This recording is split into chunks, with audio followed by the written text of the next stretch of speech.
US dollar और T bill टूटेगा। भारत और चीन ने मिलकर इसके लिए बना लिया भारी प्लान।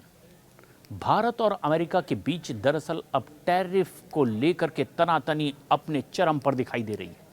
भारत ने अमेरिकी दादागिरी को ठेंगा दिखाते हुए उनकी बातें मानने से साफ इनकार कर दिया है और अपने हितों से कोई समझौता न करने का ऐलान भारत ने किया। साथ ही साथ अब वो ट्रंप को झटका देने के लिए भी नया प्लान बना चुके हैं। भारत अब अपने विदेशी मुद्रा भंडार फॉरेक्स रिजर्व्स को अब अमेरिकी ट्रेजरी बिल्स यानी कि यूएस टी बिल की बजाय सोना ज्यादा जमा कर रहा है। अमेरिकी ट्रेजरी विभाग और भारतीय रिजर्व बैंक यानी आरबीआई के ताज़ा आंकड़े बताते हैं कि भारत का अमेरिकी टी बिल निवेश घटा हुआ है, जबकि सोने की हिस्सेदारी बढ़ती चली जा रही है। और ये रुख उस वैश्विक प्रवृत्ति का हिस्सा भी है जिसमें कई देश अपने भंडार को डॉलर से भरकर विविधीकृत कर रहे हैं। और एक ऐसी रिपोर्ट भी सामने आई जिसके मुताबिक जून 2025 में भारत का अमेरिकी टी बिल निवेश घट करके 227 अरब डॉलर रह गया है, जो कि जून 2024 में 242 अरब डॉलर था। आरबीआई के मुताबिक इसी वक्फे में भारत ने करीब 39.22 मीट्रिक टन सोना खरीद लिया और 27 जून 2025 तक भारत के विदेशी मुद्रा भंडार में सोने का स्टॉक बढ़ करके अब 879.98 मीट्रिक टन तक पहुंच गया है, जबकि पिछले साल 28 जून को ये 840.76 मीट्रिक टन था। भले ही भारत का अमेरिकी टी बिल में निवेश घटा है, पर अब भी भारत अमेरिकी ट्रेजरी बिल्स में निवेश करने वाले शीर्ष टॉप 20 में शामिल है। और इस मामले में सऊदी अरब और जर्मनी भी भारत से पीछे हैं। बैंक ऑफ बड़ौदा के मुख्य अर्थशास्त्री मदन सबनवीस के मुताबिक भारतीय रिजर्व बैंक में सोने की हिस्सेदारी लगभग लगातार बढ़ती दिखाई दी और विदेशी मुद्रा परिस्थितियों में संपत्तियों में अब विविधता आई है। उन्होंने ये भी कहा है कि अब डॉलर से ये रुख उतर चढ़ रहा है और भू राजनीतिक तनाव के चलते अब ऐसे में बदलाव साफ देखा जा रहा है।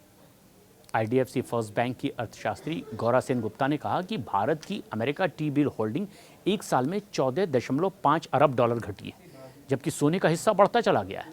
और ये दिखाता है कि भारत अब अमेरिकी ट्रेजरी पर निर्भरता घटा रहा है और जोखिम कम करना चाहता है।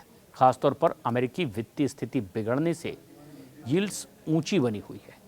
डोनाल्ड ट्रंप के पद संभालने के ठीक पहले अमेरिकी टी बिल्स में भारत की हिस्सेदारी दिसंबर 2024 में सबसे निचले स्तर पर थी और इसी तरह से चीन, जो जापान और ब्रिटेन के बाद तीसरा सबसे बड़ा अमेरिकी टी बिल धारक है, और ये भी अपना निवेश घटा करके 756 अरब डॉलर, जो कि जून 2025 तक का आंकड़ा है, यहाँ तक पहुँच चुका है। जून 2024 में 780 अरब डॉलर का ये आंकड़ा था।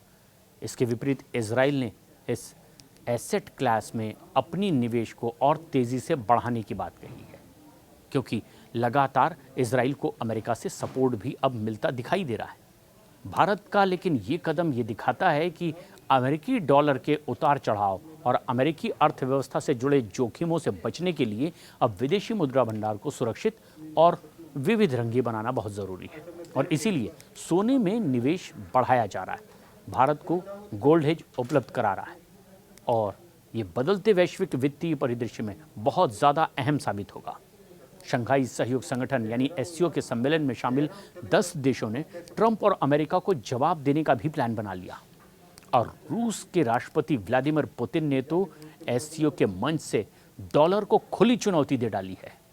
उन्होंने बिना किसी लाग लपेट के 2 टूक शब्दों में कह दिया कि संगठन में शामिल देश अपनी करेंसी में कारोबार को आगे बढ़ाने पर जोर दें और पुतिन ने एससीओ के मंच से ही अमेरिका को खुला चैलेंज देते हुए कहा कि एससीओ के लिए स्वतंत्र भुगतान तंत्र विकसित करने की बहुत ज़्यादा ज़रूरत है और ये सेंटिमेंट ढांचा तैयार करने में रूस पूरी मदद करेगा।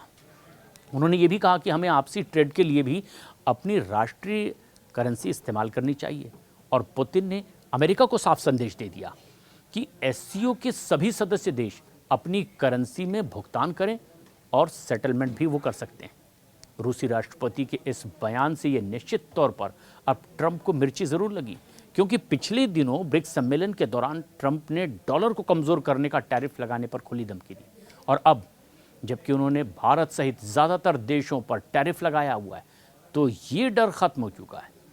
रूस के राष्ट्रपति ने एससीओ के मंच से अमेरिका के साथ साथ अब यूरोपीय देशों को भी कड़ा संदेश दिया है। उन्होंने कहा कि एससीओ दुनिया में सही मायने में मल्टीपोलैरिटी पर आ चुका है और इसका मतलब ये है कि अब ताकत सिर्फ कुछ देशों के पास सिमट कर नहीं रहेगी।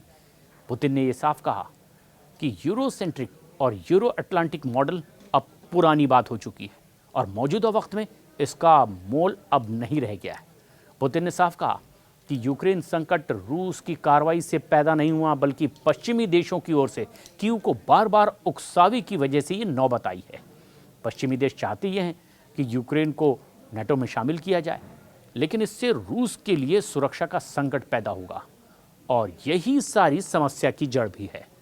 कोई भी देश अपनी सुरक्षा तब सुनिश्चित नहीं कर सकता जबकि दूसरे देश विस्तारवादी रवैया अपनाए हुए हों और अब ट्रंप के अस्थिर और जिद्दी रवैये की वजह से अमेरिका बुरी तरह से दुनिया में घिरता नजर आ रहा है।